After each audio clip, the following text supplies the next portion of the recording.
Hello everyone, and thank you all for attending. I would have really loved to be there with you at VALD's Practitioner Summit in Dubai, but for unfortunate reasons I could not attend. However, I'll do my best so we can all get the most out of my presentation entitled Biofeedback in Action, Testing and Training Strategies to Drive Performance and Rehab. Biofeedback is a really strong tool that we can all get the most of using VALD technology, and hopefully today we're going to learn together how to do so. So who am I? I'm El-Zein. I'm a doctor of physical therapy with a special interest in sports rehabilitation. I have two clinics based in Lebanon. They're called R2P, as in Rehab, Recover, and Perform, which is the great continuum that we'd like all athletes to be going through. Additionally, I'm a die-hard tech fan, and this is where I found my passion with technology in rehabilitation, and especially VALD technology. So today's roadmap is going to be the introduction to biofeedback, the evidence behind it, the practical applications of it, and the clinical framework in which we can use it. So in order to define biofeedback, we can simply say that it is external information about internal physiological processes or movements patterns that enhances the awareness and facilitates voluntary control. It is based on sensing through technology, processing through a system that analyzes the information, displaying this information in front of the patient or athlete, and therefore the athlete or patient, and therefore they will be able to modify their movement pattern in real time. So to get straight to the point, why does biofeedback matter? First of all, it's an objective assessment tool that replaces subjective assessments or can be used as a complementary tool for subjective assessments because, as we know, they are important at the end of the day. It's also a faster learning strategy that accelerates motor pattern recognition and correction, and it also helps with client or patient engagement because it drives motivation to do better in every repetition.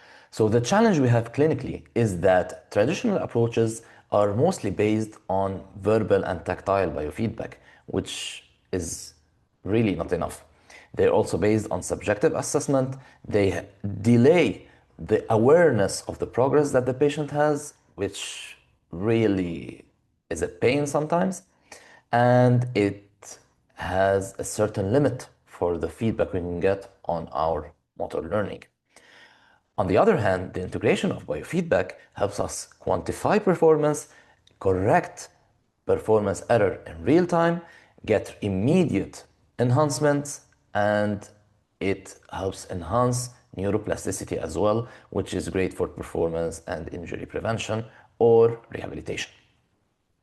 So patients using biofeedback can learn faster because they are seeing and feeling the correct movement patterns.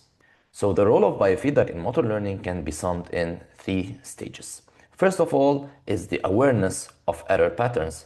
Second comes the correction guided through feedback.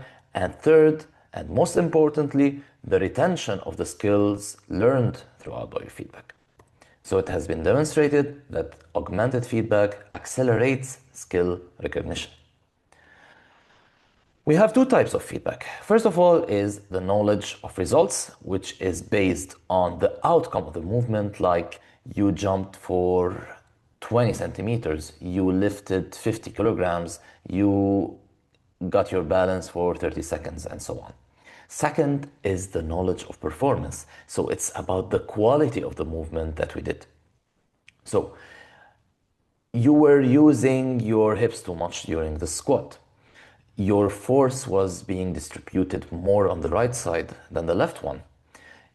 You had delayed muscle activation timing, or you took too much to get to max force. And clinically, it is better to use knowledge of performance because it induces superior motor learning, especially for complex tasks. So these are some examples about both types of feedback, and just because we said that knowledge of performance is typically better, it doesn't mean that knowledge of results is useless, because knowing the results gives patients or athletes the motivation to do better. So this meta-analysis here, done in 2013, has shown that standard cueing leads to approximately 10 to 12% of performance improvement. Visual feedback leads to around 33% improvement, and multimodal feedback, which uses knowledge of performance, knowledge of results, including visual feedback, has gone up to 40% in its improvement. So we have faster skill acquisition, 3 times more retention after acquiring these skills, and patients are more engaged. So biofeedback can transform abstract cues into concrete and actionable data patients can immediately benefit from. Now let's talk about the frequency and timing for biofeedback. We don't want to be giving too much biofeedback all the time. So what we do typically is that we start with a high frequency of biofeedback, and then we are progressively regressing. So at the mid stage of biofeedback training, we have less cues, and at the late stage, we have minimal cues in order to test without biofeedback at all to check how much retention we obtained. So at R2P, we have our own ecosystem for VALD technology. We have the Dynamo at Force Train Max, we have the Force Dex, the Human Track, and of course, VALD Hub, in which all the data is centered. So if we want to get some examples of how we train biofeedback using the Dynamo Plus and Force Frame Max, we have our baseline assessment of muscle strength or movement force production without using biofeedback. This is essential for learning how to perform the movement and for seeing how much force they can produce without any additional feedback. Then we proceed to real-time display of the screen in front of them while they are doing the movement, and we progressively set targets that they should be reaching.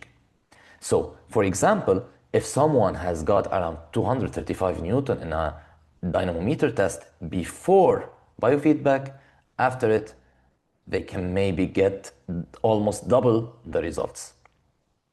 And this video here is an example of grip testing with and without biofeedback, and it is to note that the participant here has been using VALD systems for so long, so she knows what she is doing. Now, Noor, I want you to squeeze as hard as you can. First time we're gonna do it without looking at the screen. Ready, set, go! Push, push, push, push, push, push, push, and relax. So this time I'm gonna let you know your result. You squeezed and got 302. This is how far you went on the screen. Now I want you to overcome this. All right? 1, 2, 3, push, push, push, push, push, push, push, push. All right.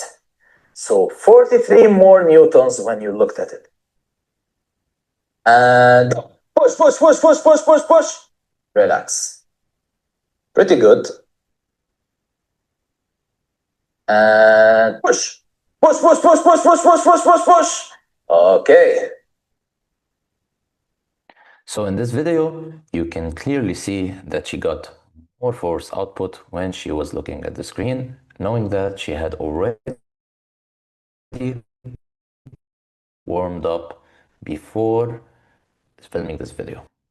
Now, the same thing can be done, of course, using the Force Frame Max. And it is even more convenient in the Force Frame when we do training mode. But for the sake of this video, we are only focusing on testing. So Noor, I want you to internally rotate as hard and fast as you can and do it again in external rotation, okay? I want you to hold it for 3 seconds. 1, 2, 3, go. Push, push, push, push, push, push, push, push, push. All right, external rotation now. 1, 2, 3, go. Push, push, push, push, push, push, push. Relax. This isn't such a good ratio, okay?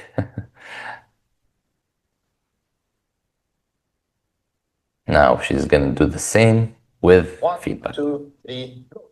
Push, push, push, push, push, push, push. External. 1, 2, 3, go. Push, push, push, push, push, push, push, push. All right.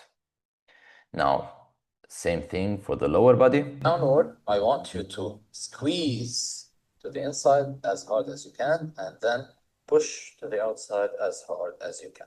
1, 2, 3. Push, push, push, push, push, push, push, push, push. Relax. Now to the outside. 1, 2, 3. Push, push, push, push, push, push, push, push, push. Relax. Now the same. I want you to be looking at the screen and trying. When you're pushing to the inside, I want you to lower the curve as much as you can, equally on both sides together. And when you're pushing to the outside, I want you to be taking the curve up as much as you can. Ready, set, and go. Push, push, push, push, push, push, push, push, push. Relax. Now, outside. Go, go, push, push, push, push, push. Relax. All right. Now to see the results. You improved both hip adduction and abduction when you looked at the screen. So now we proceed to forced X, on which we train symmetry and weight shifting equally on both sides. So the setup is as follows. We first take the baseline measure without biofeedback. We then identify how weight is distributed on both sides. This can also be done on the upper body, of course, in a push-up position, for example. We set the target zone in which we want the symmetry to be, like if they are, let's say, 35% asymmetrical, we want them to be within the 50% symmetry range. Then we show them the screen. We practice with feedback for 15 to 20 repetitions and maybe multiple sets depending on the injury. And then we practice without biofeedback in order to test retention. And this is what you're gonna see here. We're gonna have an example of someone who is shifting their weight too much on one side during their quiet stance, and this happens especially in ACL reconstruction cases. And still without any movement. And here on the screen, you're going to be seeing how much weight he's putting on each side. The orange is the right one, blue is the left one. The key metric we want here is the mean force. So, Yusuf, when you were standing on both sides without looking at the screen, you were putting 18% more weight on your right side. So now I want you to keep the orange and blue lines on top of each other. We're going to do the next step. You're going to be looking at the screen at all time. Try to get them both together. When they're together, it means that you're putting equal weight on each side. Now we can see how the asymmetry shifted to only 1%, which is negligible. I want to do it again. So now we repeat, and then we do it. And now to test how much of this you have retended, we're gonna remove the screen and you're gonna try it again. Try to put symmetrical weight on both sides.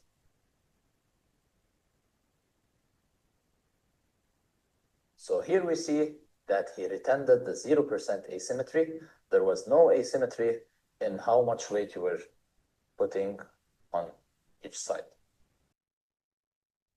Now we're gonna test it in a squat assessment.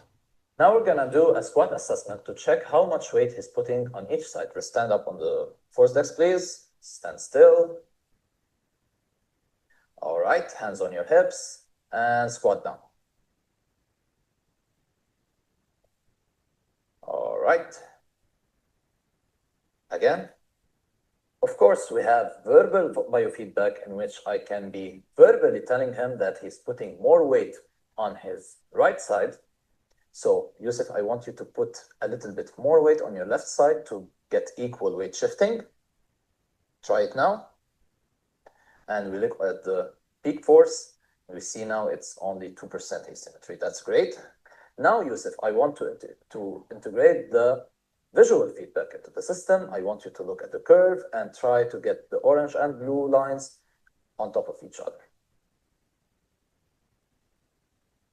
You can now clearly see how he's making progress from rep to rep. Now we're going to remove the feedback and See how much retention you got. Very little difference. So, to summarize what we were doing, first of all, we were giving the patient awareness of his performance during the assessment.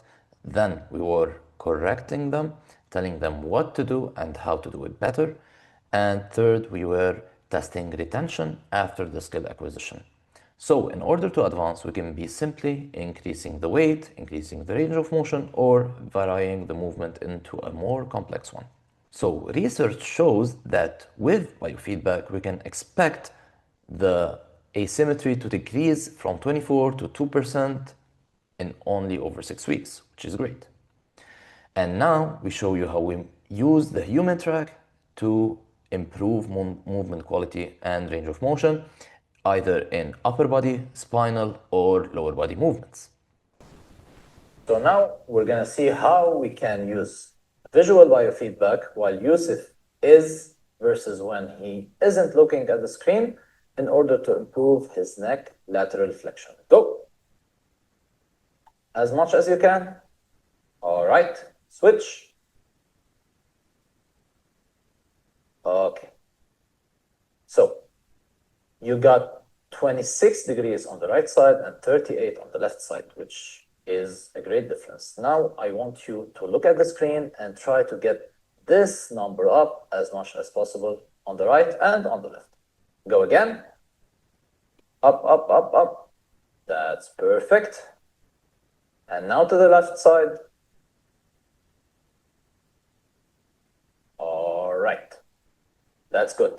So you got improvements in both. First time it was 38 versus 26. Now it was 41 versus 39, which is not a great difference.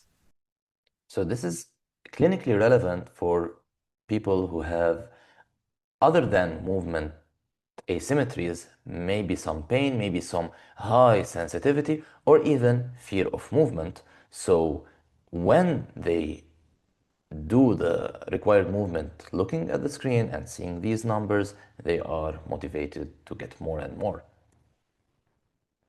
So the clinical impact of the symmetry correction stuff we were doing is injury risk reduction, or re-injury risk reduction actually. Patient satisfaction goes way higher, and we tend to get a faster return to sport clearance.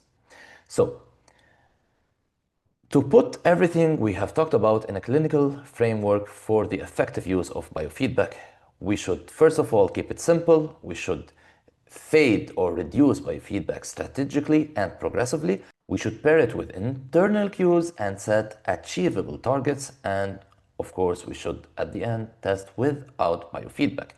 So when we say that we want to keep the biofeedback simple, it is because too much feedback can lead to negative results. It leads to what we call cognitive overload. So we should focus on the single most important variable and use it for biofeedback.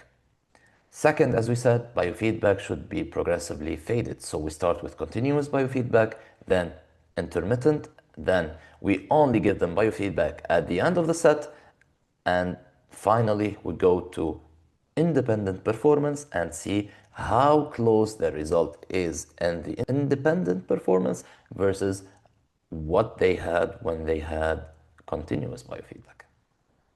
And the goal here is to develop intrinsic error detection systems. And for the third principle, we have two types of cues that we focus on. We have internal focus or internal cueing, which means contract your muscles harder, shift your weight to the right, activate your glutes. And we have external cueing or focus, which focuses on what we have in the environment, like push the ground evenly away, make both bars reach the green bar, or make the bar reach the green zone, or even drive through the platform. And it has been shown that external focus tends to be more effective, but internal focus can be required sometimes. So this is why we should combine the displays on what the patient is actually feeling in their body to get optimal results. The fourth principle is which movements to do biofeedback with. So for beginners, we can use it for even simple movement with continuous feedback.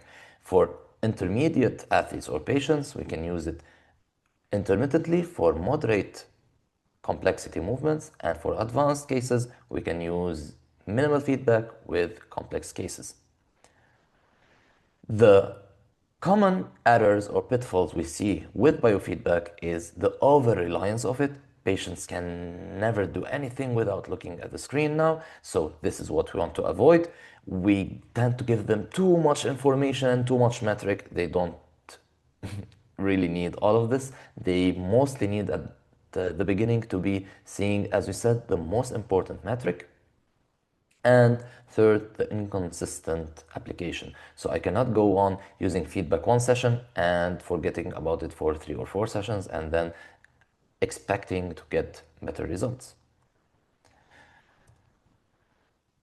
So to build biofeedback in our practice, we should start simple, document protocols to be reliable, and educate the patients through explanation. The essential messages we want to rely for clinical practice are: biofeedback leads to accelerated motor learning, knowledge of performance drives pattern correction, results happen within a single session and continue to improve from session to session. We should start simple and fade smartly and progressively. And if you're ready to implement, start simple with one movement and let the data do the teaching. So what I want you to remember from this presentation is that real-time biofeedback accelerates motor learning, simplicity, and progression are critical. Again, technology enhances, but it does not replace our clinical skills. So thank you all for going through this presentation with me. I hope you find it beneficial for you and your athletes or patients, and let's connect. Thank you.